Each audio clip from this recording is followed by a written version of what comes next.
Hey guys, so wanted to give an update. I posted yesterday my cycle journey, my first cycle journey for my first IUI, which if you watched the video, ended in not taking. So I was on progesterone, and I was a little worried because I had actually started bleeding fairly heavily. And so I was actually a little worried that I miscarried. Like, it was a lot and I'm on progesterone. So, like the pill, the idea is, you take the pill, you take the progesterone, and it stops it builds the progesterone. And then when you stop it, it's when everything sheds and you should have your cycle. But that's not what happened in my case because I'm me and I like to be different. But I talked to my nurse and she said it's normal, which, and she goes, okay, so yesterday was cycle day 1, so that was May 15th. So this is cycle day 2. And so we're staying with what we've been doing, which is, that we are going to do a cyst check on the 10th day of the cycle, which would be next Tuesday.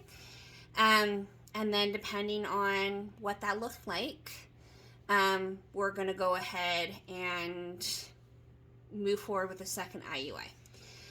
So that means that I have to get everything ready for it. So I have to drive up to Denver to get a trigger shot for next week.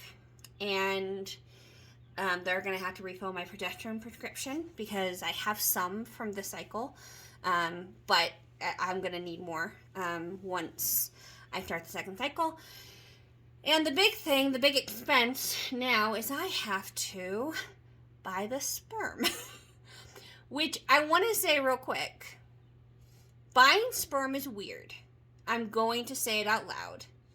It is an increasingly normal thing in today's society because there's a lot of LGBTQ, people that need sperm through anonymous donors. Obviously, there's a lot of people who are like me, who are single by choice, and so are choosing to do this on their own. And obviously, there's also, just the people who have male factor infertility and have to make a decision what's more important. Are they wanting a biological child or are they just wanting a child with their partner? And then surrogacy and all the things. So it's a very normal thing, which is why there's a ton of sperm banks.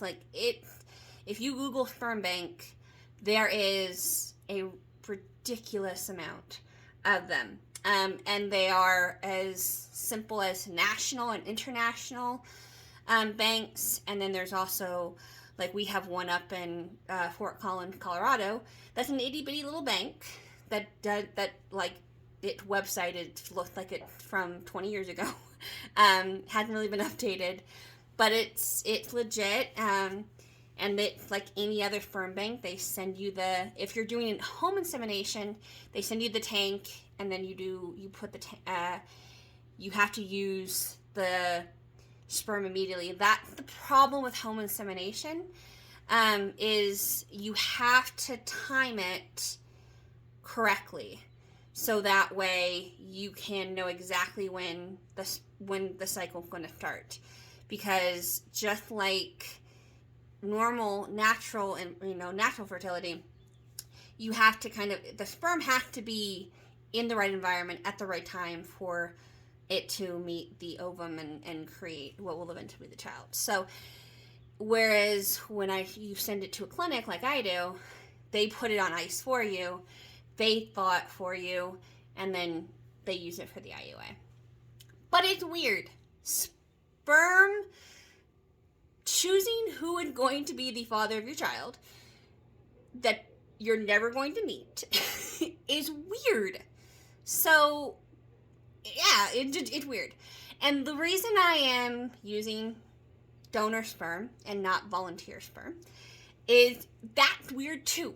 To ask your guy friends to supply to supply helpful specimens for this process. I was not going to ask any of my male friends, who most of them, and actually all of them, live in California. I don't have any male friends in in Colorado, so I had to do anonymous sperm. My clinic uses 3 different sperm banks. They use California Sperm Bank, Seattle Sperm Bank, and Fairfax Sperm Bank. My specimen is from Fairfax. And so they do genetic testing, and depending on what level they do, it kind of, they don't depend on how much testing they choose to do with the sperm. Not every sperm donor has the exact same level of testing, which is, again, in my prior video, you'll notice that I did say I had to choose a donor that was truly genetically healthy, because I've yet to get genetic testing. The reason I didn't get genetic testing was because I wanted to get the process going, and it takes at least 3 weeks. And so I haven't done it. And I didn't get genetic testing this last cycle because I was hoping I wouldn't need it. I hoping it would take the first cycle, and we'd go from there. I don't know if I'm going to do genetic testing this cycle, because we are in such a time crunch. I'm literally probably less than 2 weeks from my second IUI. I'm probably actually I'm day 2, so I'm probably like 11 days, for a week and a half essentially, from my second IUI, which is crazy, and it's all happening very fast, and that's a good thing, but it's also very like, okay, I gotta get my ducks in a row. But choosing a sperm donor is hard, and you have to choose, and it's also very weird, because it is like just kind of making a quote-unquote designer baby.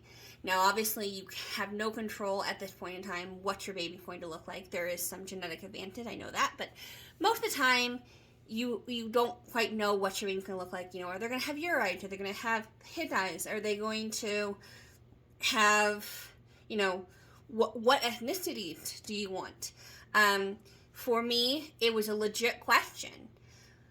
Am I going to have a child that is mixed race, that would look like his or her brothers? Because, as most of you know, my adopted children are actually mixed race. They're African American and Caucasian. So what is that going to look like? Did I want to have a Middle Eastern baby? Did I want to have an Asian? I mean, it's a very strange, like, you kind of, like, what you have control over what exactly their genetic makeup is, which you do have when you have a partner as well, of course. But you have everything is there, and you can decide. I don't want someone who's short. I don't want someone who's super tall. I don't want someone with brown eyes. I don't want someone with blue eyes. And you get to mix up. I have a photo, and I'm not going to do it, obviously. He does have right to his anonymity. I do have a childhood photo of my donor. And my donor is Caucasian, with blonde hair and blue eyes. So, I am naturally blonde. I have brown eyes. So, it's a good chance that my baby will look more like me, than my adopted children do. Even though, again, if anyone doesn't know, my adopted children's mother is also Caucasian. So there is actually no, in reality, there is no reason why I could not be my children's biological mother, because I look exactly like their biological mother. So yeah, it's a strange thing to do, to kind of go through all these roles, to try to find a donor. It's a lot like internet dating, honestly. Now it's kind of flipping through, and then you go, yeah, I like that, and there you go. Ethics of having a sperm donor. So again, if everyone knows me, I am a person of faith, and so I prayed a lot on this. And there are many people who are going to say that I made the wrong ethical choice as a Christian woman to have a child. First, I'm having a child by myself, so outside of the normal family construct, which will be strike one. And strike two, I'm having a child with a stranger who I've never met, will never meet, probably. It's a little bit different now. My donor is what's called ID release. So when my child is 18 years old, they can actually go to the sperm clinic and they can actually request their father's contact information and a bunch of other stuff that gets left, and they can actually potentially pursue their biological father to see what that looks like. There's a lot of medical stuff that you can buy with records, and all of that. And so it's a lot different, I think, than it probably started out being. There's a lot, because so many people are so liberal about it now, and there's such ease with it. It's a lot easier to contact biological parents of these anonymous donations, and eventually see, if there's any type of relationship.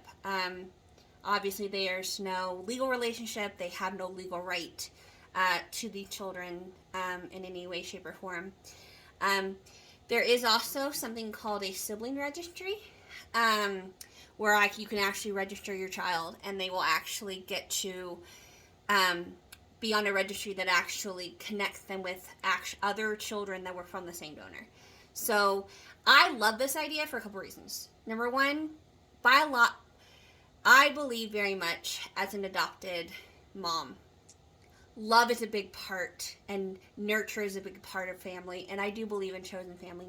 I am very blessed with my biological family. I have a very close relationship with my entirety of my biological family, including cousins and aunts and uncles, and I'm very blessed to have that. But I know many people who do not have that, and so they have family of choice. So I do believe family of choice is important, but I also do believe the biological connection is important. And so I do like the fact that you can connect with people who look like you, who come from the same place that you do, and you have that connection.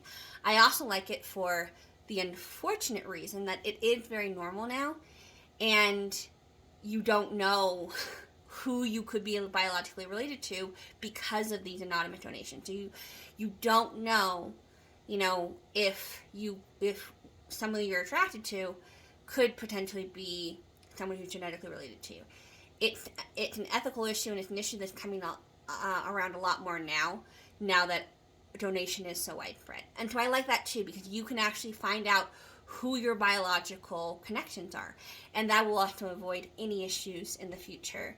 And there are disorders and stuff that also relate to biological attraction, and so that kind of helps with that. So yeah, that's where we are. We're day 2 of IUI cycle 2. So I'll bring you along and have a little bit more regularity than obviously I did with the first cycle, which was just kind of one big dump. Obviously I'd hoped to have that video end with a pregnancy announcement, but didn't, and that's okay. As hard as that is emotionally, at the same time, statistically, it's not likely. Statistically with this, it's not it greater than it was with cycle 1, but it's still not the greatest statistical reality either with a second cycle. So we're getting there. But yeah, I just wanted to get this going and hold myself accountable to keep this going and to pursue this. So I will probably do another video or 2 in between now and what is essentially basically a week from now at this point, for my day 10, and see how day 10 looks. And yeah, if cycle 2 goes like cycle 1, probably next Friday or Saturday which will be Memorial Weekend. There might be another little one growing to join the brood. So thank you guys for your time. Have a good day.